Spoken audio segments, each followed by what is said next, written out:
তা নাহলে আজকের লেকচার শেষ করতে পারবো না। তোমরা আজকের আজকের যে ইয়েটা পোস্টে যেটা আপডেট করছি সেটা সেই নোটটা খোলো, হ্যাঁ, যদিও একই রকম। কোনো অসুবিধা নাই। এটাকে ছোট করে কি হবে?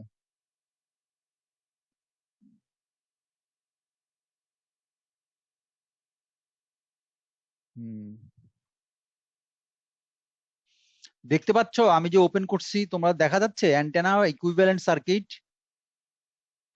অ্যান্টেনা ইকুইভ্যালেন্ট সার্কিট মেথড 1, দুইটা মেথড আমি এখানে এক্সপ্লেন করছি। তার মানে একটু সিম্পল ভাবে, একটু সিম্পল, তারপরে আরেকটু হার্ড মেথড 2 কইলো, এই মেথড 2 আরেকটু ইলাবোরেট।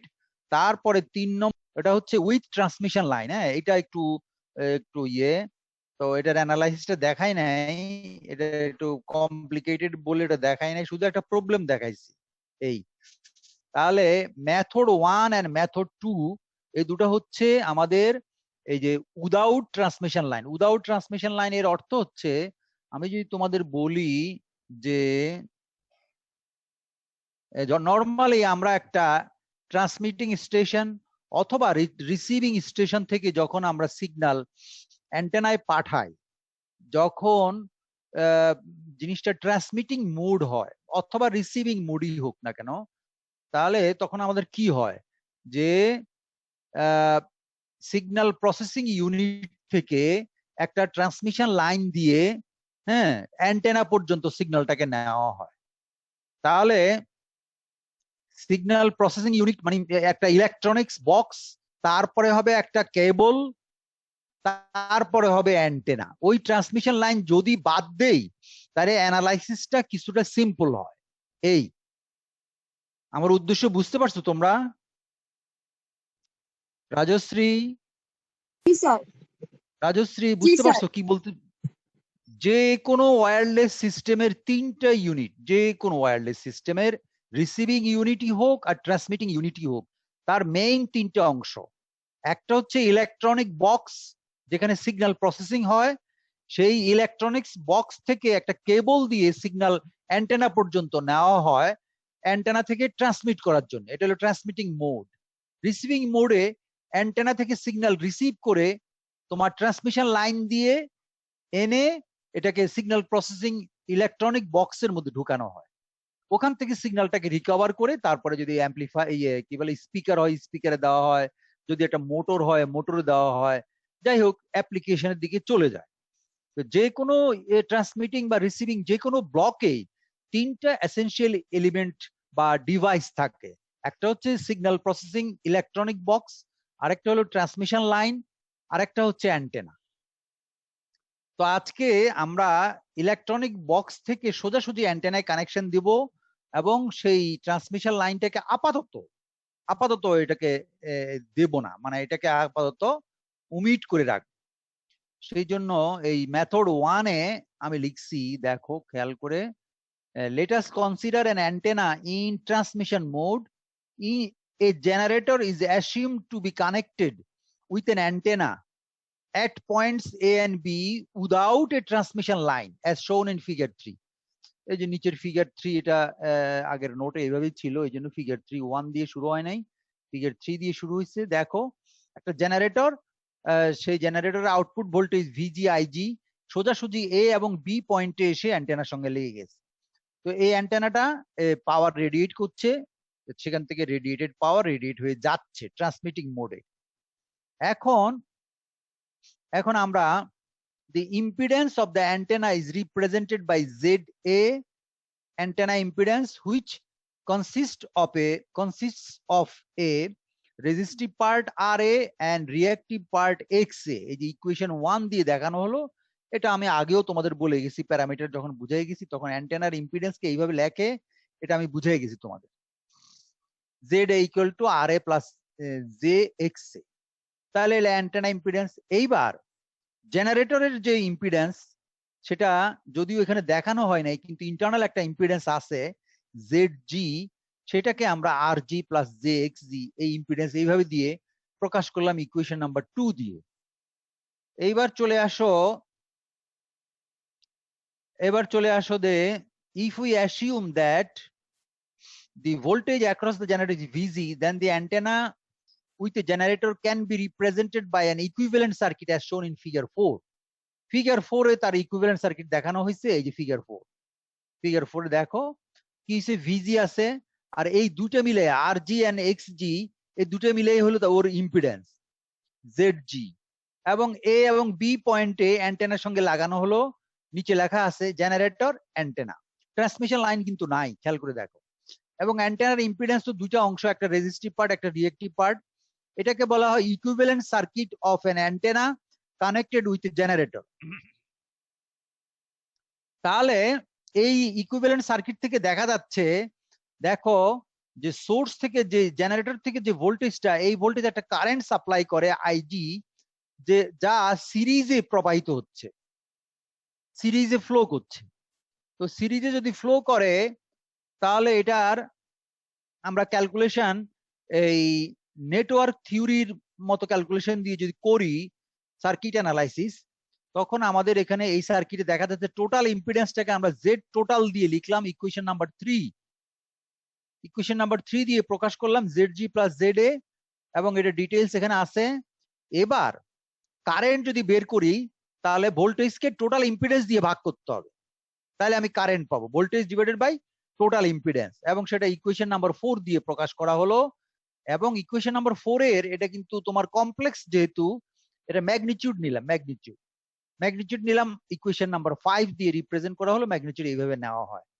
দেখো এখানে আর জি, আর এ, এক্স জি, এক্স এ, এইভাবে অনেক কিছু আছে।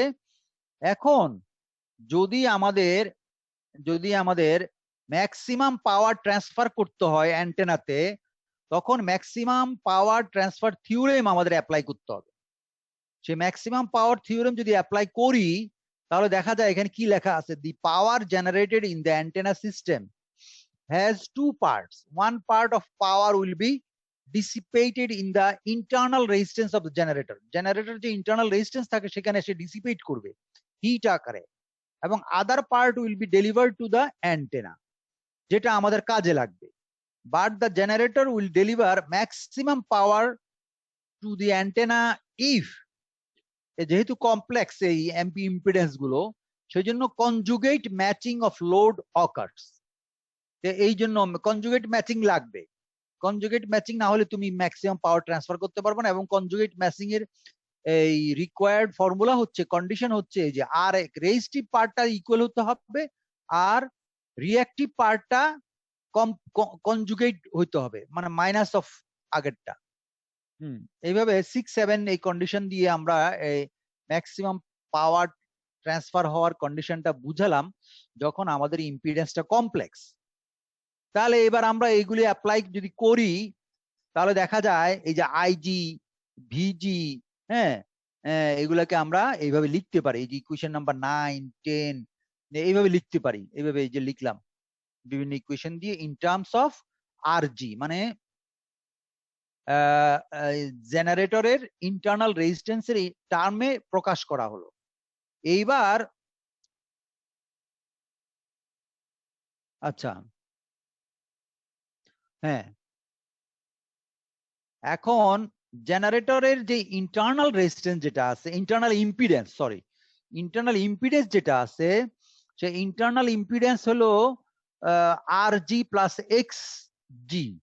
তো আর জিতে যেটুকু আমার ডিসিপেট হয় সেটা আমার হিট আকারে লস হয়ে যাবে, এবং সেটাকে আমরা এই যে এইভাবে লিখতে পারি আই স্কোয়ার আর। ফর্মুলা হচ্ছে পাওয়ারের ইকুয়েশন কি, আই স্কোয়ার আর। আর এই হাফ কেন আসছে? হাফ আসছে যে আইজি হচ্ছে পিক পাওয়ার, আইজি হচ্ছে পিক পাওয়ার। একে যদি তুমি √2 দিয়ে ভাগ করো তাহলে হবে আরএমএস। ওই আরএমএস কে যদি √2 কে স্কোয়ার করো তাহলে হয়ে যাবে হাফ। তাহলে এই যে হাফ এবং আইজি এই পুরোটা একসঙ্গে হলো আরএমএস কারেন্ট স্কোয়ার। এই যে এটা পুরোটা half of IG whole square, half of absolute of IG whole square. এর অর্থ হচ্ছে সার্কিটের RMS current square into resistance. তাই স্কোয়ার আর ফর্মুলা, তাতে আমরা পাওয়ার বের করতে পারবো। সেটা হলো 11 নম্বর ইকুয়েশন দিয়ে তুমি যদি এটাকে প্রকাশ করো তাহলে জেনারেটরের ভোল্টেজ এবং রেজিস্ট্যান্স দিয়ে এটাকে আমরা প্রকাশ করতে পারি। একইভাবে এই যে তারপরে ধরো ওই কি বলে এটাকে ধরো কি বলে এটাকে অ্যান্টেনার মধ্যে যে পাওয়ারটা যাবে, সেটাকে আমরা এইভাবে লিখলাম আই স্কোয়ার আর এ। এখন ইকুয়েশন নাম্বার 12 এবং ইকুয়েশন নাম্বার 11 এই দুইটার দিকে তাকায় দেখো, এই যে 12 এবং 11 এর দিকে তাকায় দেখা যায় ইকুয়েশন দুইটা same. That means PG equal to PA. এই যে লিখছি, এটাই হলো ম্যাক্সিমাম পাওয়ার ট্রান্সফার কন্ডিশনে। এই যে it is seen that PG equal to PA. That means যতটুকু লস হচ্ছে অ্যান্টেনাতে, সরি ইয়েতে আরজিতে, আরজি বলতে বুঝাচ্ছি যে জেনারেটরের ইয়েতে ইন্টারনাল রেজিস্ট্যান্সে, ঠিক একই পরিমাণ পাওয়ার সাপ্লাই হবে অ্যান্টেনাতে। তো এইটাকে আমরা এই যে এবার আমরা সোর্স পাওয়ার, জেনারেটরকে বলবো সোর্স, পিএস হলো সোর্স পাওয়ার যদি ক্যালকুলেট করি ভোল্টেজ ইনটু কারেন্ট, তাহলে এরকম একটা ইকুয়েশন পাওয়া যায়, ইকুয়েশন নাম্বার 14। তারপরে এখন এটাকে যদি আমরা এই 14 এবং 12 এবং 11 এইগুলো যদি কম্পেয়ার করি, তাহলে দেখা যায় পিজি এবং পিএ হচ্ছে সাপ্লাই ভোল্টেজের হাফ। 15 নম্বর ইকুয়েশন, 16 নম্বর ইকুয়েশন। বুঝা গেল? এই পর্যন্ত ছোট্ট করে সিম্পল করে বুঝাইলাম। তানিম বুঝা গেল? এখানে প্রমাণ করলাম যে ইন্টারনাল রেজিস্ট্যান্স অফ জেনারেটর যেটা থাকে, তাতে কিন্তু আমাদের হাফ দা সোর্স পাওয়ার কনজিউম হয়ে যাচ্ছে। ওটা আমাদের সিস্টেম লস আকারে চলে যাচ্ছে, এটা আমি অ্যান্টেনায় ঢুকছে না, আর অ্যান্টেনায় ঢুকছে হাফ। হলো? এবার আমি এটা একটা ব্লক ডায়াগ্রাম দিয়ে দেখাইছি। দেখো এই যে ব্লক ডায়াগ্রাম, এখানে পিএস হচ্ছে জেনারেটেড পাওয়ার, সোর্স পাওয়ার। তার বাম দিকের একটা অংশ পিজি, PS/2, ডান দিকের একটা অংশ অ্যান্টেনার পাওয়ার, PS/2, হাফ হাফ করে ভাগ হয়ে যাচ্ছে। তাতে এখানে বুঝাচ্ছি, দেখো power loss in generator internal resistance, এটা হচ্ছে অলমোস্ট হাফ, অলমোস্ট কি হাফই, আচ্ছা অলমোস্ট হাফ, আপাতত হাফ। এইবার আমি কিন্তু অ্যান্টেনা, এই যে অ্যান্টেনার পাওয়ারটাকে কিন্তু হোল পাওয়ার ধরছি। এই হোল পাওয়ারের মধ্যে আছে রেডিয়েটেড পাওয়ার, যেটা আমরা আসলে ইন্টারেস্টেড, আর হিট আকারে যেটাকে লস হচ্ছে সেটা, দুটো এডিশন। দ্যাট মিনস একটা হলো ওহমিক লস পিএল, আর একটা হচ্ছে পিআর, রেডিয়েটেড রেজিস্ট্যান্স। তো এই দুটোকে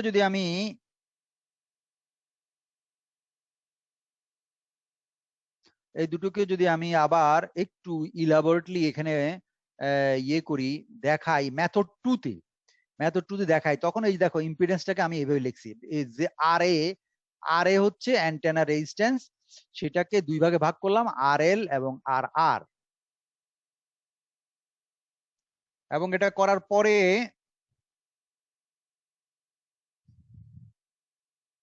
আবার এই ইয়েতে ফিগার নাম্বার 6-এ আমি একটা ইমাজিনারি আর রেডিয়েটেড রেজিস্ট্যান্স, ডান দিকে একটা ব্রোকেন লাইন দিয়ে একটা রেজিস্ট্যান্স আঁকা আছে। ওটা কিন্তু আসলে ওরকম ওখানে কোনো রেজিস্ট্যান্স নাই, অ্যাকচুয়ালি থাকে না, ওটা একটা কাল্পনিক একটা রেজিস্ট্যান্স,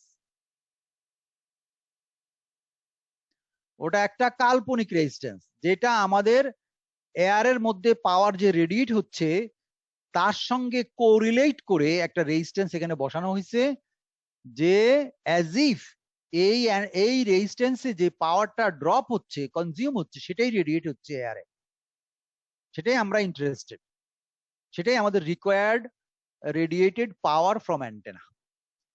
আর এই অ্যান্টেনার গায়ে যেগুলো ওহমিক লস হচ্ছে সেটা হলো পিএল হচ্ছে আমাদের লস হবে, এবং সেটা ইয়ে আকারে যাবে, ওহমিক লস আকারে যাবে। তাহলে এবার আমি এটাকে এই ইকুয়েশন আকারে দেখাইছি এখানে। পিএ, পিএ হচ্ছে পিআর প্লাস পিএল। পিআর হচ্ছে রেডিয়েটেড পাওয়ার আর পিএল হচ্ছে ওহমিক লস পাওয়ার। এটা হচ্ছে পিএস বাই 2, এটা আগেও পাইছি। তো এখন এটাকে এভাবে লিখলাম, লিখে ইন টার্মস অফ আগের মতো করলাম। এই যে পিআর এবং পিএল কে সোর্স ভোল্টেজ এবং সোর্স কারেন্ট বা সোর্স রেজিস্ট্যান্স এগুলোর সঙ্গে যদি আমি কোরিলেট করি, ইকুয়েশন 19 এবং 20 আমি পাই।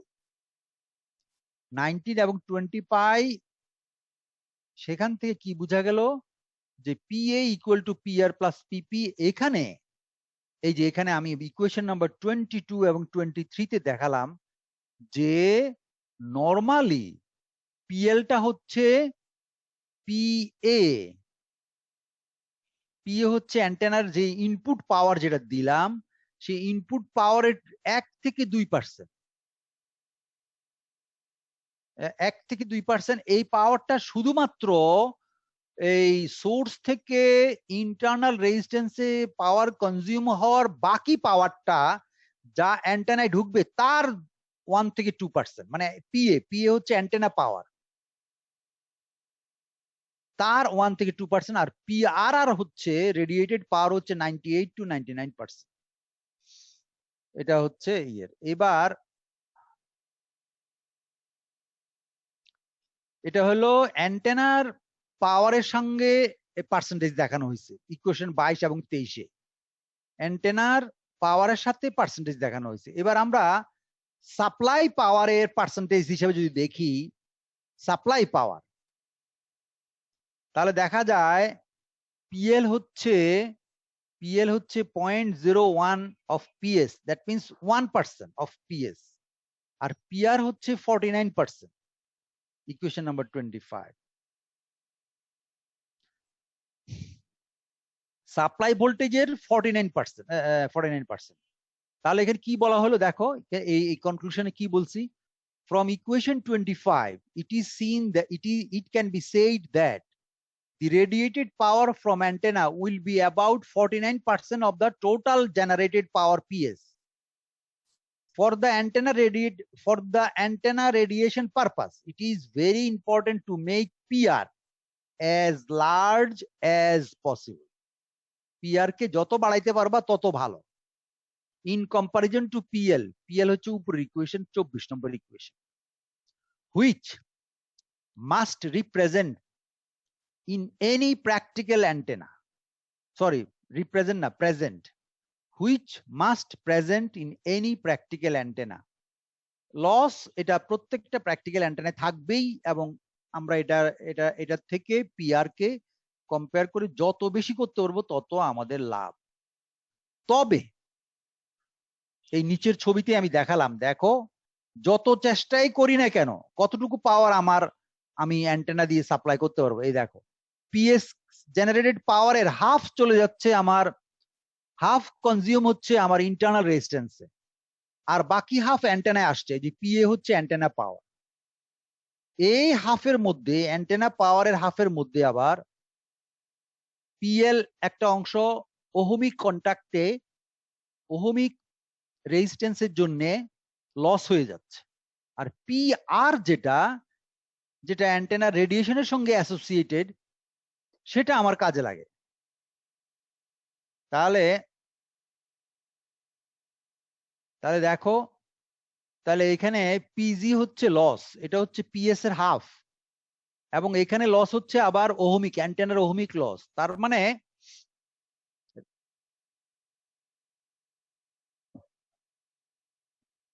রেডিয়েটেড পাওয়ারটা 49% অফ পিএস, তার মানে 50%ও না, তার থেকেও কম, 50%ও না, তার থেকেও কম। আচ্ছা, এবার এখন এতক্ষণ পর্যন্ত কিন্তু আমরা ট্রান্সমিশন লাইন কনসিডার করি নাই, কিন্তু যদি তুমি ট্রান্সমিশন লাইন কনসিডার করো, তাহলে কি হবে? In the অ্যাভাব description, a transmission line is not considered between the generator and the antenna. In practice, there must be a transmission line between the generator and antenna. আচ্ছা, তাহলে একটা অ্যান্টেনার মধ্যে এবং একটা অ্যান্টেনা এবং একটা জেনারেটর মাঝখানে ট্রান্সমিশন লাইন থাকবে। সেটা যদি আমি করি, if we consider transmission line consider করি এবং আমি ট্রান্সমিশন লাইন লসও কনসিডার করি, যেখানে কিছু লসও হবে, দেন the radiated power from antenna will be decreased from 49% to a lower value. একটু আগে ছিল 49%। এখন আমি বললাম যদি ট্রান্সমিশন লাইন আমি অ্যাড করি, দুটার মাঝখানে ইন্টারফেস হিসেবে লাগাই, তাহলে কিন্তু 49% থেকেও কমে যাবে পাওয়ার। আচ্ছা, কি হলো শেষ লাইন এবং মোস্ট ইম্পর্টেন্ট লাইন কি সেটা? Generally the radiated power from a practical antenna is about 30% to 45%. একটা প্র্যাকটিক্যাল অ্যান্টেনা থেকে আসলেই আমরা যে পাওয়ারটা রেডিয়েট হয় সেটা মাত্র 30% থেকে 45%। বাকি 55% to 70%, এই যে দেখো নিচে লিখছি, বড় করে লিখছি, বোল্ড করে লিখছি, সেটা আমাদের কিভাবে আসে? সিস্টেম লস আকারে, সেটা আমাদের লস আকারেই নষ্ট হয়ে যায় পাওয়ারটা।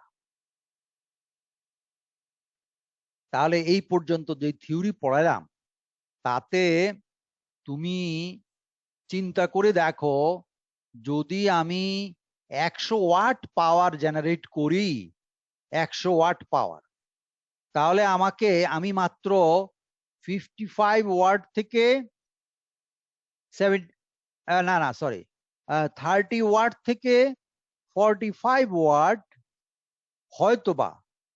হয়তোবা আমি ডেলিভার করতে পারবো, আমি ওই রেডিয়েশন করতে পারবো। বাকি 55 থেকে 70% পাওয়ারই সিস্টেম লস আকারে লস হয়ে যাবে। তাহলে এবার দেখো এই যে অ্যান্টেনার যে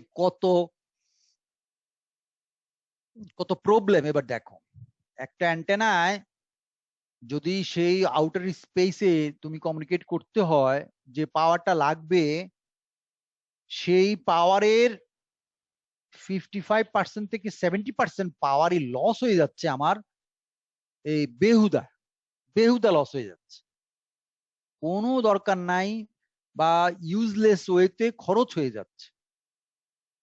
তাই এখানে একটা প্রবলেম আমি করাইছি নিচে, এই প্রবলেমটা, ওটা হলো থিওরি। এবার প্রবলেমে দেখো, এই প্রবলেমটা একটা নেট থেকে নেওয়া। সেটার মধ্যে দেখো একটা বলা আছে, একটা antenna with a radiative resistance of 48 ohms, a loss resistance 2 ohms, that means এই 48 ohms হচ্ছে তার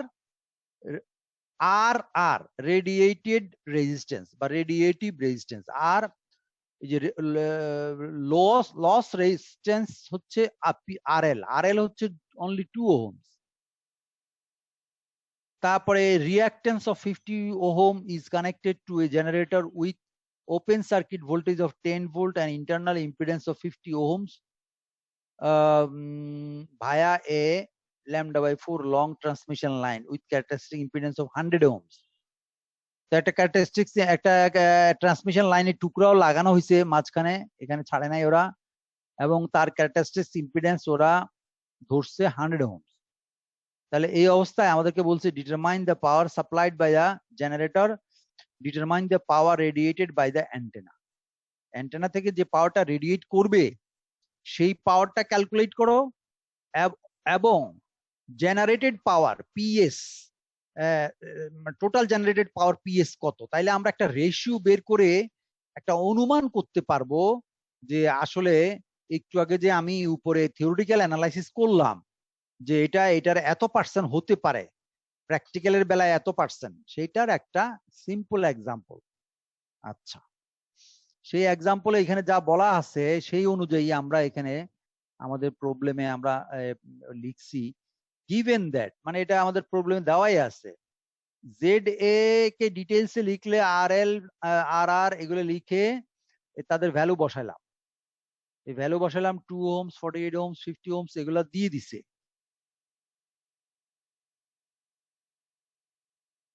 প্রবলেমে এগুলো দেওয়া আছে। তাহলে জেড এ অ্যান্টেনা ইম্পিডেন্সটাকে আমরা পেলাম 50 প্লাস J50 কমপ্লেক্স। তারপরে জেড জি জেনারেটরের ইম্পিডেন্স, জেনারেটর ইম্পিডেন্স আর জি প্লাস JXG, এটাও 50। যেহেতু এখানে বলছি 50 ohms, ফলে এখানে রিঅ্যাক্টিভ পার্ট নাই, শুধু রেজিস্টিভ পার্ট। একইভাবে characteristics impedance of transmission line, এই যে আমি এই ছবিতে দেখাইছি, ছবি নাম্বার হলো ফিগার 8, এটা দেখাইছি। বাম দিকে দেখো, হ্যাচ করা অংশের বাম দিকে এবং ডান দিকে অংশটা দেখো। বাম দিকে হচ্ছে জেনারেটর, ডান দিকে হচ্ছে অ্যান্টেনা, আর মাঝখানে হলো ট্রান্সমিশন লাইন, যার লেন্থ হচ্ছে λ/4, আর ক্যারেক্টারিস্টিক্স ইম্পিডেন্স হচ্ছে Z0। এইবার যদি আমি এদিক থেকে তাকাই, যখন আমাদের ZA হচ্ছে আমাদের অ্যাজ ইফ লোড ইম্পিডেন্স, এই ZA টা হচ্ছে অ্যাজ ইফ একটা লোড ইম্পিডেন্স ফর দা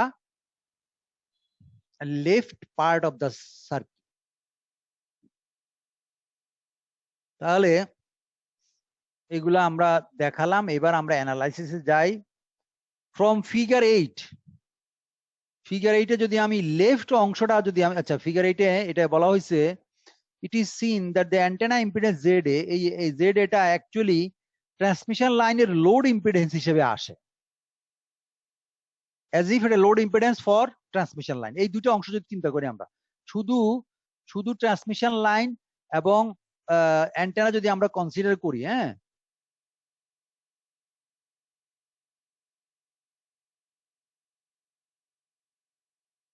যদি ট্রান্সমিশন লাইন এবং অ্যান্টেনা কনসিডার করি, তাহলে এই জেড এটা মানে অ্যান্টেনা ইম্পিডেন্সটা লোড ইম্পিডেন্স হিসেবে কাজ করবে। তাহলে এবার আসো যে আমাদের লেংথ হচ্ছে, এই ট্রান্সমিশন লাইনের লেংথ হচ্ছে λ/4। লেংথ যদি λ/4 হয়, তাহলে আমরা ওই যে ইয়ের অ্যানালাইসিসে ট্রান্সমিশন লাইনের অ্যানালাইসিসে দেখছি যে একটা λ/4 মানে quarter wave length, quarter wave transmission লাইনের সঙ্গে যদি একটা লোড তুমি কানেক্ট করো, তাহলে তার ইনপুট ইম্পিডেন্স বের করার জন্য ফর্মুলা হচ্ছে এটা, এই যে এটা 31 number equation, Z01 in L equal to λ/4, length হচ্ছে λ/4 ট্রান্সমিশন লাইনের, সেটা হচ্ছে এই যে Z0 স্কয়ার বাই ZL।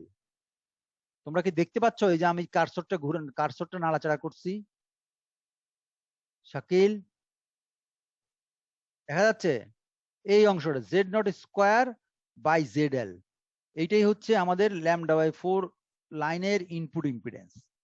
তো এইখানে এই ZL-টা কিন্তু আসলে ট্রান্সমিশন লাইনের জন্য যদি লোড হয়ও, কিন্তু সেটা আমরা এখানে অ্যান্টেনা হিসেবে অ্যাসিউম করছি, অ্যান্টেনা। ফলে দেখো আমি পরবর্তীতে লিখছি এটা ZL না, এটা অ্যাকচুয়ালি ZA। এই যে এখানে লিখছি আমি ZA, ZL-টা হচ্ছে অ্যাজ ইফ এটা হচ্ছে ZA। তো ZA তো আমি আগে বের করছি, যার ভ্যালু হচ্ছে এত। আর ZG Z0 হচ্ছে ক্যারেক্টারিস্টিক ইম্পিডেন্স, তাও আমরা প্রবলেমে দিয়ে দেওয়া আছে, এটা দিয়ে দেওয়া আছে 100। ফলে এটাকে এটা ভাগ করে আমরা রেজাল্ট পেলাম যেটা ছিল 100 মাইনাস J অফ 100 ওহম। এবং এই ওহমটাকে আমরা নতুন নাম দিলাম,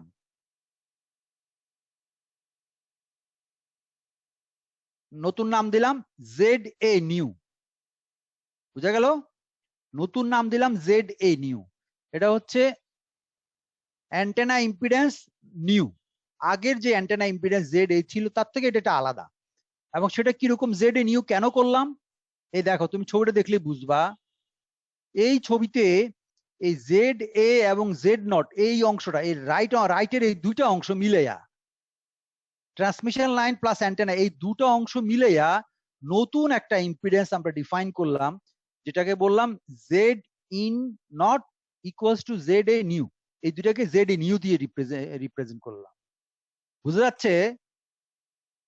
তানিম বুঝা যাচ্ছে?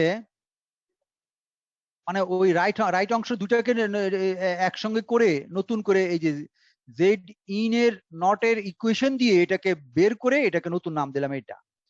এইবার এইটা একটা সার্কিট দেখো, এই সার্কিটের মধ্যে এবার দেখো এখানে ভোল্টেজ একটা সোর্স আছে, এসি ভোল্টেজ সোর্স, যার ভোল্টেজ হচ্ছে ভিজি, তার ইম্পিডেন্স হচ্ছে জেড জি, এবং সিরিজে আরেকটা রেজিস্ট্যান্স আছে Z a new, Z a new অথবা জেড ইন নট, এটা এই ইম্পিডেন্সটা সিরিজে আছে।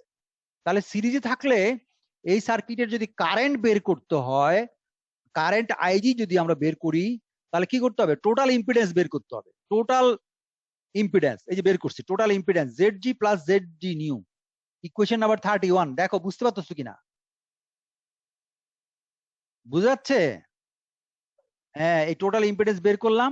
এবার আমরা কারেন্ট বের করব। কারেন্ট বের করার জেনারেল ফর্মুলা কি? Voltage by current, voltage by impedance, total impedance, voltage by impedance, এটা হলো আইজি। আইজি রে এটা এই যে ভ্যালু দিয়ে দিছি 32 ইকুয়েশনে। এটা আমি ম্যাটল্যাবে এইগুলোকে সলভ করছি, ম্যাটল্যাবে করে দিলে এগুলো চলে আসে। তারপরে এটার ম্যাগনিটিউড নিচ্ছি, ম্যাগনিটিউড হলো এই যে এখানে যা লেখা আছে 0.055 অ্যাম্পিয়ার, 0.055 অ্যাম্পিয়ার। এবার তুমি এবার বিভিন্ন পাওয়ার ক্যালকুলেট করে, সোর্স পাওয়ার ক্যালকুলেট করবো। সোর্স পাওয়ার হচ্ছে পিএস, সোর্স পাওয়ার হচ্ছে পিএস, সেটাকে লিখলাম half of real of voltage into current. মানে পাওয়ার বের করার জন্য আইভি ফর্মুলা ইউজ করছি। এটা আইভি ফর্মুলা ইউজ করে, যেহেতু এটা কমপ্লেক্স, সেই জন্য কমপ্লেক্স কনজুগেট নিয়ে ওর ফেস পার্টটাকে বাদ দিয়ে দিছি, রিয়েল অংশটা নিচ্ছে শুধু। এই যে আর ই হলো রিয়েল অংশ, এই রিয়েল অংশটা নিছি এবং সেটার ভ্যালু আসছে 0.231 ওয়াট, 34 ইকুয়েশন। এবার চলে যাও অন্যান্য অন্যান্য antenna power equation P and radiated power P R, এগুলো ক্যালকুলেট করার জন্য পিএল ক্যালকুলেট করলাম। পিএল হলো মানে আই স্কোয়ার আর ফর্মুলা দিয়ে বের করছি, আই স্কোয়ার আর। এখানে এই যে হাফ দেওয়া আছে, half of absolute of IG square, এই পুরোটা হচ্ছে RMS current, RMS current square into RL, এবং এটার ভ্যালু হচ্ছে 0.0031 ওয়াট। হ্যাঁ, আর পরেরটা আর রেডিয়েটেড রেজিস্ট্যান্স যেটা, সেটা হচ্ছে আই স্কোয়ার আর ফর্মুলা দিয়ে বাড়ি করলাম, সেটার ভ্যালু হচ্ছে 0.0739 ওয়াট।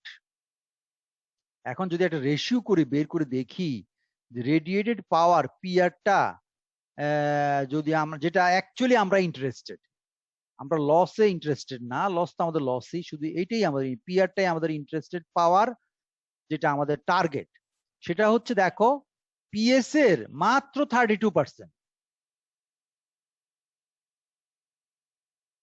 তো বাকি 68%,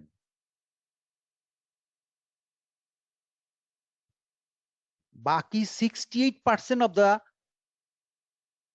generated power পুরোটাই আমার সিস্টেম লস আকারে আসলো। এবার চিন্তা করছো 100 ওয়াট পাওয়ার যদি তুমি জেনারেট করো, 68 ওয়াট পাওয়ার বেহুদা নষ্ট হয়ে যাচ্ছে, এটা রেডিয়েশনের কোনো কাজেই লাগছে না, মাত্র 32% কাজে লাগছে। এখন তুমি যদি মানে হাই পাওয়ার অ্যান্টেনা ডিজাইন করতে হয় লং ডিস্টেন্সের জন্য, তাহলে এবার দেখছো কতটুকু পাওয়ার আমার লসের দিকে চলে যাচ্ছে বেহুদা। এই হচ্ছে আজকের লেকচারের মোটামুটি একটা ওভারভিউ, মানে এটা হলো power distribution, power distribution in the equivalent circuit of antenna. তাহলে এক্সাম্পল সহ এটা বুঝে গেলাম। তোমাদের যদি কোনো কোশ্চেন থাকে তাহলে বলো, নাইলে আজকে হয় এখানে শেষ করলেও শেষ করতে পারি, অথবা নতুন করে একটা শীট ধরলেও ধরতে পারি। তো বলো তোমাদের কোনো কোশ্চেন আছে কিনা, বুঝতে পারছো কিনা এই এটা? তানিম, স্যার, রাজশ্রী বলো। স্যার আমাদের কি 1 সপ্তাহ 2 সপ্তাহের মধ্যে কি সিলেবাস শেষ হয়ে যাবে? আমার তো বোধহয় আরো কটা, না আমার 1 সপ্তাহ 2 সপ্তাহ আমার তো লাগবে, পুরা মাসই লাগবে। আমার আরো অ্যাটলিস্ট 6-7টা লেকচার লাগবে।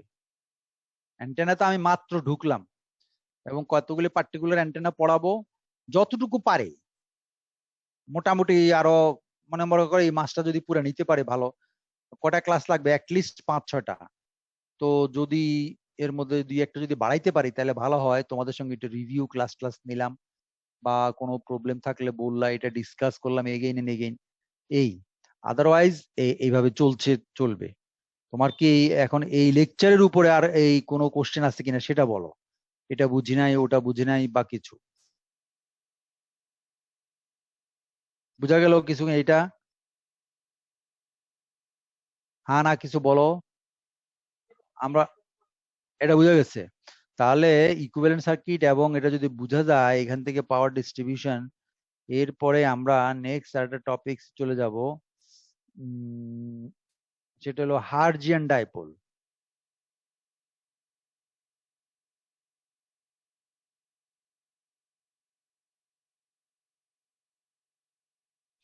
আচ্ছা,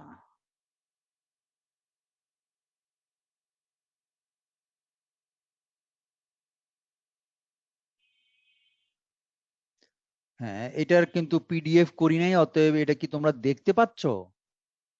ওয়ার্ড ফর্মে আছে। এখন দেখা যাচ্ছে না? ও দেখা যাচ্ছে না, আচ্ছা। সরি, শেয়ার করা হয়নি মনে হয় তাহলে। সরি। আচ্ছা, শেয়ার হয় নাই। আহ,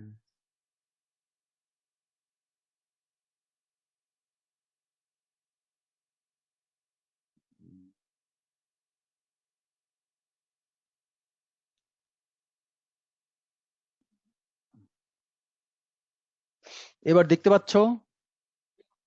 হ্যাঁ, এটা ওয়ার্ড ফর্মে আছে। আজকে যেহেতু আমিও সময় কম এবং শুধু কয়েকটা ডেফিনেশন আকারে এগুলোর কিছু বুঝাবো, তারপরে রিয়েল ক্যালকুলেশন যতটুকু পারি দেব।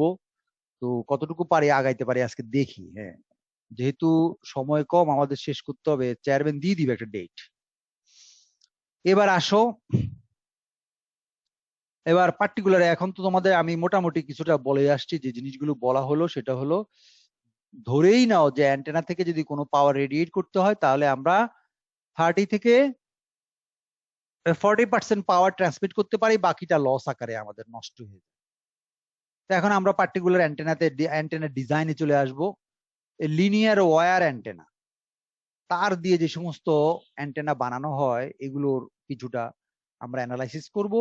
এই অ্যানালাইসিসের সময় অ্যান্টেনার লেংথটা ভেরি ইম্পর্টেন্ট। অ্যান্টেনার লেংথ, তো লেংথ অনুযায়ী অ্যান্টেনাকে আমরা 3 ভাগে ভাগ করতে পারি। 3 ভাগে ভাগ করতে পারি। একটা হচ্ছে very small length antenna, VSL বলে। আরেকটা হলো স্মল লেংথ অ্যান্টেনা, এসএল বলে। আরেকটা হচ্ছে ফাইনাইট লেংথ অ্যান্টেনা, যেটা ফাইনাইট লেংথ λ/4, λ/2 এরকম আর কি, বা ইন্টিজার মাল্টিপল অফ λ/2, λ/4 এরকম। এগুলো হচ্ছে একদম পার্টিকুলার কোন একটা সাইজ, রেজোনেন্ট সাইজ বলে এগুলাকে, রেজোনেন্ট অ্যান্টেনাও বলে 3 নম্বরটাকে। তাহলে এই অ্যান্টেনা অ্যানালাইসিসের ম্যাথমেটিক্যাল ইকুয়েশনে যাওয়ার আগে যেটা ভেরি ইম্পর্টেন্ট সেটা হচ্ছে যে এই থিওরিগুলি যখন ডেভেলপ করা হয় তখন অ্যান্টেনাটাকে ধরে নেওয়া হয়েছে যে very small length antenna, as if very small length antenna মানে হলো এরকম অ্যান্টেনা নাই। এটা একটা থিওরিটিক্যাল অ্যান্টেনা। যদি অ্যান্টেনাটা এত ছোট হতো, যদি হতো, তাহলে তার বিহেভিয়ার কেমন হইতো, সেখান থেকে আরেকটু বড় চিন্তা করা হলো, আরেকটু বড় চিন্তা করা হলো। এইভাবে অ্যান্টেনার ক্যারেক্টারিস্টিক্স আজ থেকে প্রায় 1880 থেকে শুরু করে এই পর্যন্ত এই বিভিন্ন ভাবে অ্যান্টেনার ডিজাইন চলছে, চলবে। তাহলে এখন আমরা ক্লাসিফিকেশনটা পড়ে ফেললাম। তবে এই ক্লাসিফিকেশনের একটা ক্রাইটেরিয়া, কিভাবে এটাকে ভাগ করবো, এটা ল্যামডা দিয়ে ভাগ করা হয়। এই যে বলা আছে, রাইট সাইডে দেখানো আছে, যদি λ/50 এর নিচে হয় লেংথ, তাহলে এটাকে আমরা ভেরি স্মল লেংথ অ্যান্টেনা বলবো। যদি এল এর ভ্যালু ওই 50 যে বলছি একটু আগে, λ/50 অথবা λ/10 এর মাঝামাঝি হয় অ্যান্টেনা লেংথ, তখন এটাকে আমরা বলবো small length antenna. Small length antenna. আবার ফাইনাইট লেংথ হবে যখন এই যে বলে দিলাম λ/2, λ/3, λ/4 বা ইন্টিজার মাল্টিপল অফ λ/2 অথবা ইন্টিজার মাল্টিপল অফ λ/4 যদি হয়, তাহলে আমরা এটাকে বলবো রেজোন্যান্ট অ্যান্টেনা অথবা ফাইনাইট লেংথ অ্যান্টেনা। আচ্ছা, এখানে একবার বলছিলাম মনে হয় এটাকে ছোট করে দিলে বোধহয় বড় হয়ে যায়, তাহলে বড় করে দিলাম। এখন এই অ্যান্টেনা অ্যানালাইসিসের শুরুতে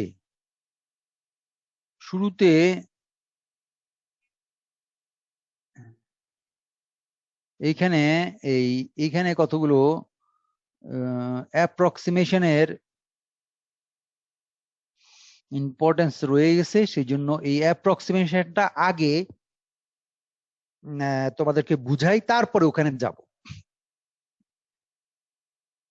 অ্যান্টেনারকে যখন আমরা অ্যানালাইসিস করি, তখন এই অ্যান্টেনার থেকে যে পাওয়ারটা রেডিয়েট হয়, সেটা অ্যান্টেনা থেকে কত দূরে রেডিয়েট হচ্ছে বা কত দূরে তুমি অবজার্ভ করছো, তার উপর ডিপেন্ড করে এই অ্যান্টেনার আশেপাশের যে জায়গাগুলো, ফিজিক্যাল জায়গা, 1 মিটার এরিয়া, 2 মিটার এরিয়া, 3 নম্বর রেডিয়াসের একটা এরিয়া, 4 মিটার রেডিয়াসের একটা এরিয়া, 10 মিটার রেডিয়াসের একটা এরিয়া, 100 মিটার রেডিয়াসের একটা এরিয়া, এই সমস্ত এরিয়াগুলো ল্যামডার সাথে যদি আমরা কল্পনা করি ল্যামডার সাথে, তখন দেখা যায় মেইনলি 2 ভাগে ভাগ করা যায়। এবং সেই ভাগটা হচ্ছে এই যে 2 নম্বরে আমি ডান দিকে লিখছি নাম্বার 2, নিয়ার ফিল্ড রিজিয়নের ক্রাইটেরিয়া। সেটা হলো রেডিয়াস হচ্ছে R2 সমান রেডিয়াস, কিন্তু এটা radius equals to twice D square by lambda. D square হলো অ্যান্টেনাটার সাইজ অথবা length, D square by lambda. এই ল্যামডাটা হচ্ছে ওই অ্যান্টেনা থেকে যে সিগন্যালটা রেডিয়েট করবে, সেই সিগন্যালের অপারেটিং ফ্রিকোয়েন্সি থেকে ল্যামডা বেরোবে। সেই ল্যামডাটার এই যে twice D square by lambda, এটা যদি ভাগ করো, তাহলে ওইটুকু অ্যান্টেনার আশেপাশের ওই সমস্ত 2 মিটার রেডিয়াসের যে একটা স্ফেয়ার, এই অংশটার, ওই স্ফেয়ারের কার্যকারিতার জন্য এই এখনো ভ্যাকসিন বেরোয় নাই, এখনো অন্য কিছু করা যায় নাই, সেই জন্য করোনার জন্য আমরা কিছু করতে পারছি না। কিন্তু এই অ্যান্টেনাটার রেডিয়াসটাকে আমরা অ্যাসেস করতে পারি যে অ্যান্টেনা থেকে কত দূরে আমি সিগন্যাল মেজার করছি।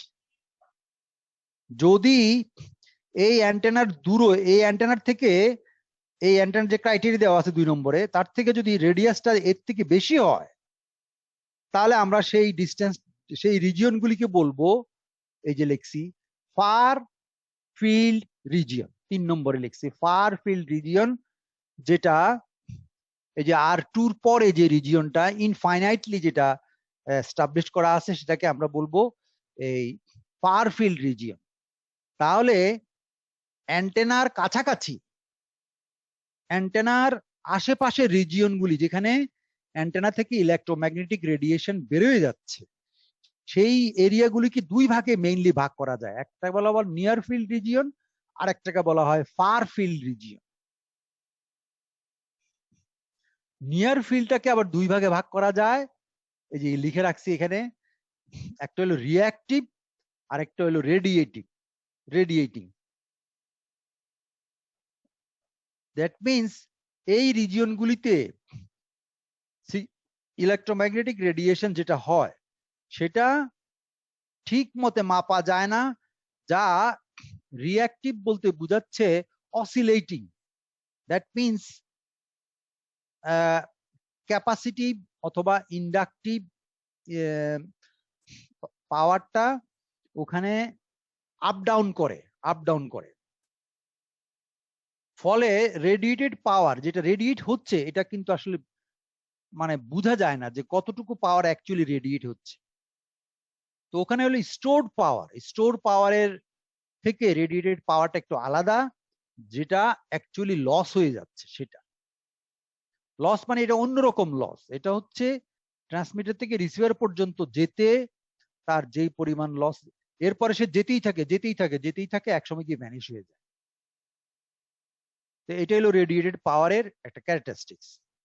এখন এই রেডিয়েটেড পাওয়ার কেন আমরা এই সমস্ত কনসিডার করি, এর কারণ হলো যে একটু পরেই তুমি দেখবা এই ফিল্ড ইকুয়েশন, ইলেকট্রোম্যাগনেটিকের ইলেকট্রিক ফিল্ড বা ম্যাগনেটিক ফিল্ড, এই ফিল্ডগুলির মধ্যে এক্সপ্রেস করার সময় 1/r², 1/r³ এরকম কতগুলো টার্ম ইনভলভ হবে, যার কোএফিসিয়েন্ট আকারে আসবে 1/r² অথবা 1/r³ অথবা তার উপরে 1/r4 এরকম যদি কিছু আসে, তাহলে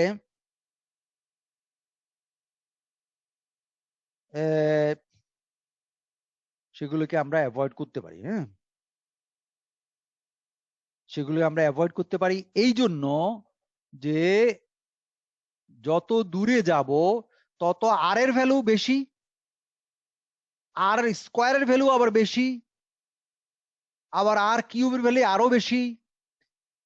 এই সমস্ত টার্মগুলিকে যদি r² দিয়ে অথবা r³ দিয়ে অথবা r⁻² 2 এর বেশি, 3, 4, 5 এ টু দি পাওয়ার বেশির কোনো প্যারামিটার দিয়ে যদি ভাগ করো r², r³, তাহলে দেখা যায় যে টার্মটার ভ্যালু এত কম হয়ে যায় যে এগুলোকে আমরা ইনসিগনিফিকেন্ট ধরে বাদ দিতে পারি।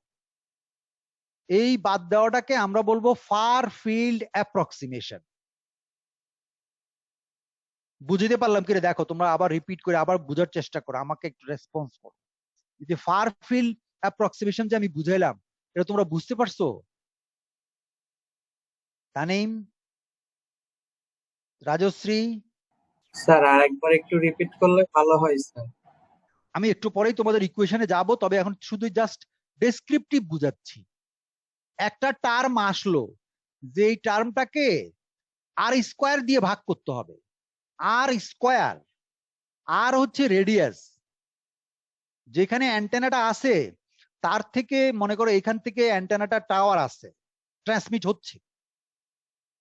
আমরা অবজার্ভ করছি কুমিল্লায়, আমরা অবজার্ভ করছি গাজীপুরে, তাহলে এখান থেকে গাজীপুর মনে করো 20 কিলোমিটার বা 30 কিলোমিটার।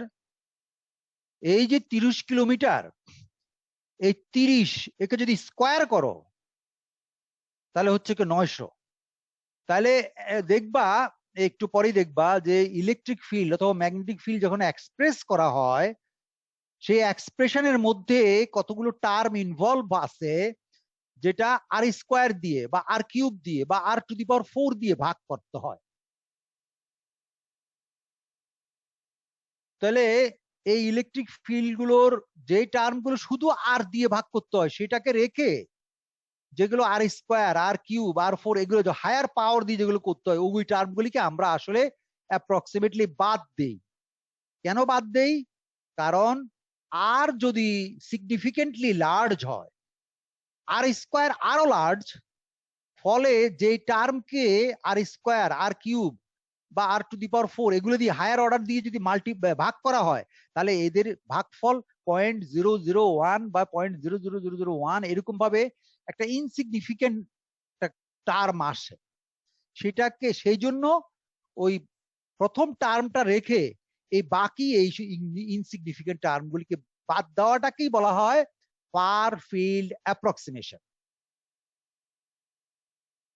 বুঝছো কিনা দেখো, না বুঝলে আবারও বুঝাবো। এই তোমার ছবিটা তোমার সামনেই আছে, এই যে আমি দিয়ে রাখছি নিয়ার ফিল্ড এবং ফার ফিল্ড। মিন্স অ্যান্টেনা থেকে দূরের কোনো পয়েন্টে তুমি অবজার্ভ করছো ইলেকট্রিক ফিল্ড, সেইখানে এই দেখবা একটু পরেই দেখবা অ্যানালাইসিস করার সময় স্ফেরিক্যাল কোঅর্ডিনেটে কতগুলো ইলেকট্রিক ফিল্ড এক্সপ্রেস আছে, ই থিটা ই ফাই, এরকম ভাবে কতগুলো এক্সপ্রেশন আসবে, যে এক্সপ্রেশন গুলির মধ্যে কোনো কোনো টার্ম আছে আর স্কোয়ার দিয়ে ভাগ করতে হয়, আর কিউব দিয়ে ভাগ করতে হয়। যেহেতু আর একটা অনেক দূরের কোনো পয়েন্ট, মানে আর ইটসেলফ লার্জ, ফলে আর স্কোয়ার আর কিউব এই সমস্ত টার্ম গুলিকে আমরা বাদ দেই, যেহেতু এগুলো দিয়ে ভাগ করতে হয়। এটাকে বলা হয় ফার ফিল্ড অ্যাপ্রক্সিমেশন। তাও বুঝো নাই? আচ্ছা, এবার আমি তোমার এই রিয়েল ছবিতে আসি, তাহলে তোমার যখন ওটা বুঝানো যাচ্ছে না, তাহলে এবার আসি আমি। ধরো এই সমস্ত আর্গম বার্গম করে এগুলোর এখন পরে পরে বলা যাবে, সেটা বাদ দাও। এই আমাদের ইলেকট্রিক ফিল্ড এবং ম্যাগনেটিক ফিল্ডের কয়টা কম্পোনেন্ট? প্রত্যেকটার জন্য তিনটে তিনটে 6টা কম্পোনেন্ট না? ইলেকট্রিক ফিল্ডের ভেক্টর কম্পোনেন্ট 3টা, ম্যাগনেটিক ফিল্ডের স্ফেরিক্যাল কোঅর্ডিনেটে স্কেলার 3টা কম্পোনেন্ট, আর থিটা ফাই, এভাবে 6টা কম্পোনেন্ট থাকবে টোটালি। দেখো এই এই এই অ্যাপ্রক্সিমেশন গুলো আমি সংক্ষেপে, মানে বই থেকে এত অ্যানালাইসিস যদি আমি করি অনেকক্ষণ লাগবে। এগুলোকে আমি শুধু পিক আপ করছি ইকুয়েশন গুলো। এই পিক আপ করার কারণ আছে, কারণ এই যে তোমার 1 2 3 4 5টা ইকুয়েশন, এই 5টা ইকুয়েশনই হলো আসলে ব্যাকবোন। এখন এটা কিভাবে আসলো তা হলো 10 পাতার অ্যানালাইসিস, সেটা বাদ দিয়ে সোজাসুজি নিয়ে নিলাম ইকুয়েশন। কেন নিলাম? যেগুলো তুমি মুখস্থ রাখতে পারবা। একটু পরে আমি তোমার দেখাবো এমন একটা টেকনিক তোমার শিখাই দিব যে তুমি মুখস্থ রাখতে পারবা। কারণ এই 5টার মধ্যে একটা মনে রাখলেই হবে, বাকিগুলো অটোমেটিক্যালি চলে আসবে। কি বললাম? কয়টা মনে রাখতে হবে? একটা মনে রাখতে হবে, বাকিগুলি আর তোমার মনে রাখতে হবে না, বাকিগুলো সহজেই তুমি পারবা। সেই টেকনিক আমি শিখাই দিচ্ছি। তবে এখানে আমি তোমার দেখাচ্ছি স্ফেরিক্যাল কোঅর্ডিনেটে যদি তুমি 6টা কম্পোনেন্টকে যদি অ্যানালাইসিস করো, তাহলে দেখবা এইচ আর এইচ থিটা এই দুটো জিরো, শুধু থাকে এইচ ফাই। আবার ই আর থাকে, ই থিটা থাকে, ই ফাই কিন্তু আবার জিরো। তাহলে ইর কিন্তু একটা কম্পোনেন্ট জিরো, আর এইচ এর 2টা কম্পোনেন্ট জিরো। বুঝা গেল? তাহলে দেখো অলরেডি তোমার কয়টা কম্পোনেন্ট জিরো? 3টা কম্পোনেন্ট জিরো। তাহলে ইকুয়েশন আছে আর স্ট্যান্ড করে কয়টা? 3টা। 2 3 4। দেখো 2 3 4 এবার ভালো করে খেয়াল করে দেখো, দেখো আর স্কোয়ার দিয়ে ইনভলভ আছে কিনা দেখো, খেয়াল করে দেখো। প্রথম এইচ আর এইচ ফাই, দেখো এইচ ফাইতে দেখো আর দিয়ে ভাগ করা আছে, এই যে প্রথম টার্মই আছে, এই নিচে দিয়ে আর দিয়ে ভাগ করতে হবে। আবার সেকেন্ড টার্মের ভিতরেও একটা কোএফিসিয়েন্ট আছে যা দিয়ে আর দিয়ে ভাগ করতে হবে। তো যখন এই বাইরেরটা এবং ভিতরেরটা তুমি মাল্টিপ্লাই করবো, তাহলে এটা আর স্কোয়ার হয়ে যাবে না এই টার্মটা? যখন এই ব্র্যাকেট উঠে ফেলবা। বুঝতেছো রাজশ্রী? তমশ্রী নাকি কি জানি নাম ওর, রাজশ্রী? যখন এই কোএফিসিয়েন্ট দিয়ে ব্র্যাকেটটাকে উঠাই দিবা ভাগ করে, পূরণ করে, তখন প্রথম টার্মটা হবে আর দিয়ে ভাগ করা টার্ম, দ্বিতীয় টার্মটা হবে আর স্কোয়ার দিয়ে ভাগ করা টার্ম। ঠিক আছে না? এবার নেক্সট ইকুয়েশনে আসো, ইআরে আসো, 3 নম্বর ইকুয়েশন। ইআরেও দেখো আর স্কোয়ার দিয়ে প্রথম টার্মটা আর স্কোয়ার দিয়ে ভাগ করা, তৃতীয় টার্মটা আবার আরেকটা আর আছে, তার মানে আর কিউব দিয়ে সেকেন্ড টার্মটা আর কিউব দিয়ে ভাগ করতে হয়। বুঝা গেল নাকি এখনো বুঝো নাই? খেয়াল করছো? বুঝা গেছে? এবার 4 নম্বর ইকুয়েশনে আসো, ই থিটা দেখো বাইরে একটা কোএফিসিয়েন্ট আছে যেটা দিয়ে আর দিয়ে ভাগ করা আছে, কিন্তু ভিতরে সেকেন্ড টার্মের মধ্যে আরেকটা কোএফিসিয়েন্ট আছে যেটাকে আর দিয়ে আরেকটা আর আছে, থার্ডটাতে আরো একটা আর স্কোয়ার ডাবল ট্রিপল, মানে আর কিউব আছে, সরি আর স্কোয়ার আছে। এখন বাইরের যে কোএফিসিয়েন্ট আছে সেটা যদি প্রত্যেকটাকে মাল্টিপ্লাই করো, তাহলে কি হবে? একটা টার্ম থাকবে শুধু 1/r, বাকিগুলো আর স্কোয়ার আর কিউব এভাবে। বুঝাচ্ছে? এইখানেই আমরা অ্যাপ্রক্সিমেশনটা করি। আমরা করি কি, শুধু 1/r এর কোএফিসিয়েন্ট গুলি রাখি, আর বাকি হায়ার অর্ডার গুলো বাদ দিয়ে দেই। বুঝা গেল? এইটাকে বলা হয় ফার ফিল্ড অ্যাপ্রক্সিমেশন। এখন ফার ফিল্ড অ্যাপ্রক্সিমেশন কেন করি, কি জন্য করি, তার একটু জেনারেল আইডিয়া দেই, তাহলে তুমি বুঝতে পারবা যে কেন এগুলি করা হয়।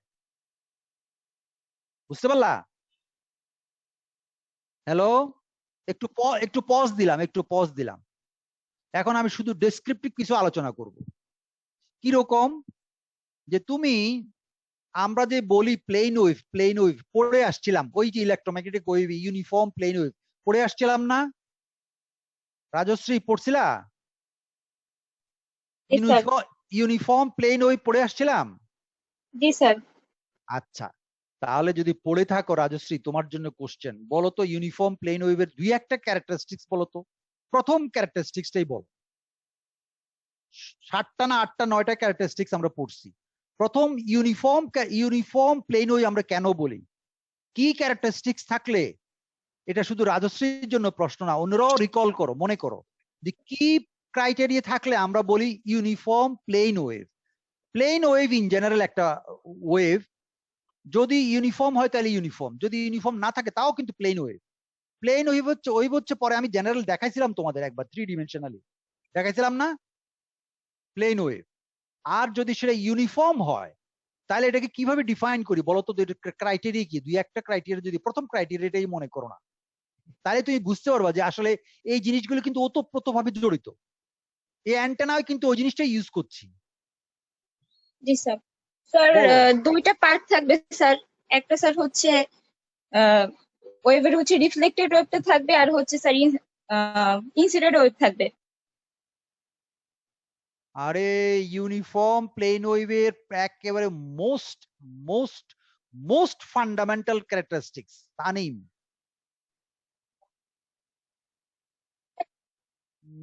No no no no no, প্রথম জেড প্লেন ইনফিনিটি ফান্ডামেন্টাল। হবে। হ্যাঁ, জেড প্লেনটা ইনফিনিটি হবে। জেডটা ইনফিনিটি হবে কেন? অনলি স্যার জেড স্পেসটা থাকবে স্যার। জেডের দিকে তো প্রপাগেটই করে। হ্যাঁ sir only sir Z space থাকবে, আর রাইট এক্স আর ওয়াই ইনফিনিটি থাকবে। Right, this is the main and fundamental characteristics. বাকি এক্স এন্ড ওয়াই মানে দুটা কোঅর্ডিনেটে ইনফাইনাইটলি এটা ইলংগেটেড থাকবে, ইলংগেটেড বা এক্সটেন্ডেড থাকবে। দুইটা কোঅর্ডিনেটে এক্সটেন্ডেড থাকবে ইনফাইনাইটলি, আর একটা কোঅর্ডিনেটে সে প্রপাগেট করবে। এই ছিল তার ফান্ডামেন্টাল ক্যারেক্টারিস্টিক্স।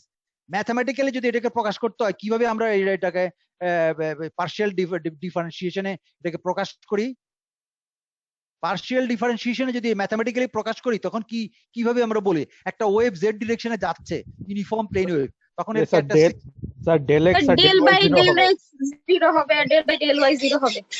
গুড, এইটাই হলো fundamental characteristics.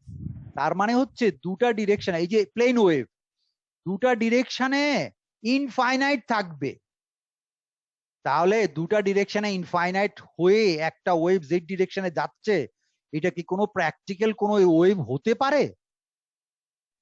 No sir.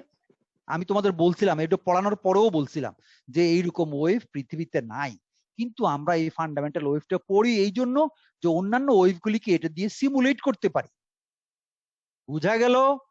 Practical ওয়েভটা এখান থেকে ডেরাইভ করে ফোরিয়ার ক্যারেক্টারিস্টিক্স যেমন আমরা বের করি, যে কোনো একটা ওয়েভ ফর্মকে, কমপ্লেক্স ওয়েভকে ফোরিয়ার ট্রান্সফর্ম দিয়ে সাইন এবং কোসাইন একটা একটা একটা একটা আজগুবি ওয়েভ, সাইন এবং কোসাইন ওই পৃথিবীতে আজগুবি ওয়েভ, যার অ্যামপ্লিটিউড কখনোই 1 -1 +1 এর থেকে কমে না, ইনফিনিটি টাইম পর্যন্ত এই থাকে। এটা তো হয় না, এটা প্র্যাকটিক্যাল ওয়েভ না, কিন্তু এরকম একটা আইডিয়াল ওয়েভ দিয়ে আমরা ওটাকে সিমুলেট করি, এটাকে অ্যানালাইসিস করি, এটাকে কি বলবো, এটাকে মানে কি মানে কনস্ট্রাকশনের জন্য ব্যবহার করা হয়।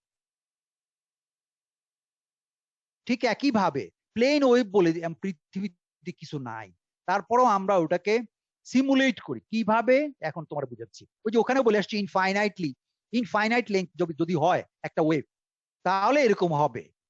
বুঝা গেল? Uniform plane wave. আর এখন এখানে ফার ফিল্ড অ্যাপ্রক্সিমেশন, এগুলো একই জিনিস ঘুরে ফিরে। এবার আরেকটু ভালো করে খেয়াল করো কেন এগুলো করতেছে। করতেছি, আমি তখনও বলছি, এখনো বলতেছি আবার। প্লেন ওয়েভ হওয়ার অর্থ হচ্ছে, প্লেন ওয়েভ হওয়ার অর্থ হচ্ছে যে একটা ওয়েভের ওয়েভ ফ্রন্ট স্ফেরিক্যাল ওয়েভের বেলায় কার্ভড হবে, স্ফেরিক্যাল হবে, সোজা কথা স্ফেরিক্যাল। কিরকম? একটা অন্ধকার ঘরে যখন তুমি একটা মেজবাতি জ্বালাবে, আলো যেমন চারদিকে ছড়ায় পড়ে, মানে স্ফেরিক্যালি ছড়ায় পড়ে, এই স্ফেরিক্যালি ছড়ায় পড়াটাকে আমরা বলবো 1 মিটার দূরে যে একটা কাল্পনিক একটা সারফেস, ওই সারফেসটা যেমন কার্ভড না, ওই সারফেসটা বুঝা যাচ্ছে? মেজবাতি থেকে 1 মিটার দূরে একটা স্ফেয়ার কল্পনা করলাম, আলোর স্ফেয়ার। ওই স্ফেয়ারের গায়ের যে সারফেস, ওই সারফেসটা কার্ভ না? ফুটবলের সারফেস গুলি একটু কার্ভড না একটু? তুমি যে কোনো একটা স্কোয়ার নাও না, একটা ফুটবলের ওই যে চামড়ার একটা টুকরা, ওটা একটা কার্ভ না, বাঁকা না? প্লেন নাকি? প্লেন গ্লাসের মতো? প্লেন তো না। রাজশ্রী বুঝতে পারতেছো? জি স্যার, বোঝা যাচ্ছে স্যার। ওটা তো একটা প্লেন গ্লাসের মতো না, ওটা তো একটা কার্ভ, বাঁকা একটা, কেমন জানি একটু, কেমন জানি বাঁকা না চারদিকটা এরকম? ফুটবলের জি একটা স্যার, একটা অংশ, স্যার একটা কার্ভের মতো। কল্পনা করো, একটা টুকরা যদি কল্পনা করো, ছোট ছোট কার্ভ, এই সবগুলো অ্যাসেম্বল করে ইন্টিগ্রেট করে একটা পুরো ফুটবল হলো, একটা স্ফেয়ার হলো। তার মানে কি, একটা স্ফেরিক্যাল ওয়েভের ওয়েভ ফ্রন্ট হচ্ছে একটা পার্টিকুলার ডিস্টেন্সে তার ওয়েভগুলোর একটা সেম ফেজের একটা প্লেন। তো সেম ফেজের প্লেন গুলো স্ফেরিক্যাল ওয়েভের জন্য অবশ্যই কার্ভড হবে। আর প্লেন ওয়েভের জন্য, এটা তো নামই এরকম, প্লেন ওয়েভের নামটার থেকেই বোঝা যাচ্ছে যে প্লেন ওয়েভের ওয়েভ ফ্রন্ট হবে প্লেন। বুঝা গেল? কিন্তু পৃথিবীতে কোনো প্লেন ওয়েভ নাই। তাহলে আমরা কেন প্লেন ওয়েভ পড়ি? এর অর্থ হচ্ছে যখন স্ফেরিক্যাল ওয়েভ সোর্স থেকে, মানে মেজবাতি থেকে যত দূরে যাবে, 1 মিটার দূরে, 100 মিটার দূরে, 1000 মিটার দূরে, তখন স্ফেয়ারটা এত বড় হয়ে যায় যে ওইখানে ছোট্ট একটা চামড়ার টুকরা, অলমোস্ট ফ্ল্যাট, খেয়াল করে দেখো, অ্যাপ্রক্সিমেটলি। বুঝতে পারছো রাজশ্রী? জি স্যার। তানিম বুঝা গেছে? মেজবাতিটার থেকে 1 মিটার দূরে, 100 মিটার দূরে, 1000 মিটার দূরে যদি হয়, তখন ওই যে স্ফেয়ার কল্পনা করো, কত বড় একটা স্ফেয়ার, তার ছোট্ট একটা চামড়ার টুকরা, অলমোস্ট ফ্ল্যাট। বুঝাচ্ছে কিনা? বুঝতে পারছো সবাই? হ্যাঁ। তাহলে এর অর্থ হচ্ছে, বৈজ্ঞানিকরা চিন্তা করলেন যে সাধারণত ট্রান্সমিটিং স্টেশন থেকে রিসিভার ল্যামডা অনুযায়ী, ল্যামডার কম্পারিজনে, বুঝছো, ল্যামডা কতটুকু, 1 মিটার 2 মিটার, মানে ওয়েভের ল্যামডা আর কি, যে ওয়েভটা ট্রান্সমিট করা হচ্ছে, কথা বুঝতে পারছো? যে ওয়েভটা ট্রান্সমিটার থেকে ট্রান্সমিট করা হচ্ছে, তার যে ল্যামডা, সেই ল্যামডার তুলনা যদি কম্পারিজন করো, যে এখান থেকে গাজীপুরে তুমি বিটিভির সিগন্যাল দেখবা, তখন এই সিগন্যালটা স্ফেরিক্যালের থেকে অত বড় একটা স্ফেয়ার যদি কল্পনা করো, গাজীপুরে almost parallel, almost plane wave আকারে যাচ্ছে। বুঝতে পারছো সায়েন্টিস্টদের টেকনিক? এই যে সূর্য থেকে আলো আসছে, কি বলো, রোদ বা আলো আসছে পৃথিবীতে, ওটা কিন্তু সূর্য থেকে যখন আসে কাছাকাছি কিন্তু স্ফেরিক্যাল, কিন্তু যখন সূর্যে, চন্দ্রে বা অন্যান্য নক্ষত্রে পৌঁছায়, অলমোস্ট প্লেন ওয়েভ। কিন্তু তবু আমি বলবো না এক্স্যাক্টলি প্লেন ওয়েভ, বলবো না, অলমোস্ট, এখনো কয়েকটা ওয়ার্ড ইউজ করছি, অলমোস্ট প্লেন, কারণ ডিস্টেন্সটা অনেক দূরে। কথা বুঝতে পারছো?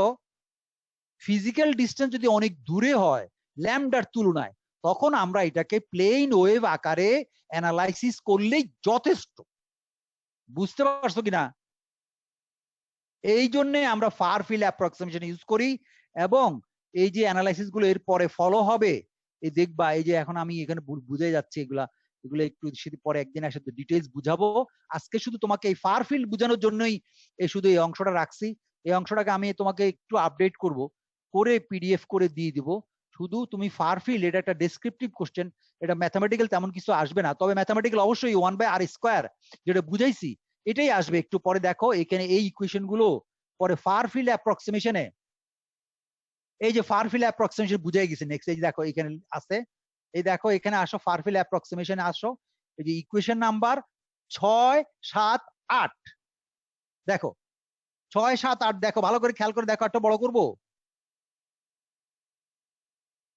দেখা যাচ্ছে 6, 7, 8 ভালো করে খেয়াল করো। দেখো 8 নম্বর ইকুয়েশনটা দেখো, 8 নম্বরে কয়টা কম্পোনেন্ট জিরো খেয়াল করে দেখো, 4টা। কম্পোনেন্ট, তাইলে আর কয়টা বাকি আছে? 2টা। দেখো 6 নম্বর ইকুয়েশনটা দেখো, শুধু 6 নম্বর ইকুয়েশনটা তোমার মনে রাখতে হবে, তাহলে তুমি এই আমার এই কোর্সের অ্যান্টেনা যত রকম অ্যানালাইসিস সব এই একটা ইকুয়েশন মনে রাখলে করতে পারবা।